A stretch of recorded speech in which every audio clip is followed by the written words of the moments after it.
My name is Ken George. My wife Judy and I have been at the Vineyard since 1996.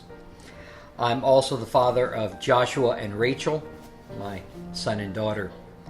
Back on the 24th of January, I went to Fort Lee, Virginia to install computer equipment, which is the job I have. I felt something not quite right as I lifted up. Got to the emergency room. Around 5:30 in the morning, they finally came back with the results from the scan and said, "You have a hernia, and you should have that surgically repaired." Then she said, "The CT scan also revealed a mass on your kidney."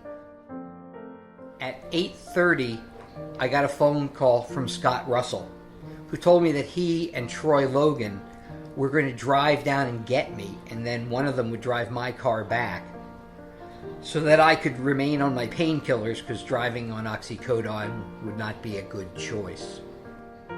Once I got the hernia, which was on my umbilicus or belly button, repaired, I then decided, I need to find out what this mass on my kidney is.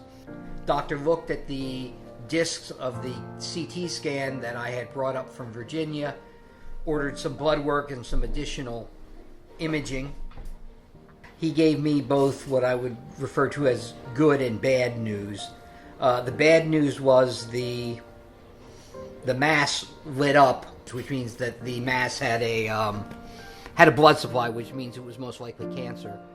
But the good part was it wasn't in my chest, any other abdominal organ or lymph system, which meant it was most likely stage 1, and that was good news. Most of the time, I'm pretty stable. Sometimes I go, I have cancer, and you could die from this. And I want to be there for my wife and kids. I really do believe with the whole hernia thing, he caused that or allowed that to happen so that the cancer would be revealed. That shows his kindness to me. God is in the community, in the Vineyard, in the prayer that's being offered up to him on my behalf by my brothers and sisters. The support I've received from the church, Troy and Scott coming down to get me, the number of people that have been praying for me has really kept my spirit lifted up and kept my mental state in a good place.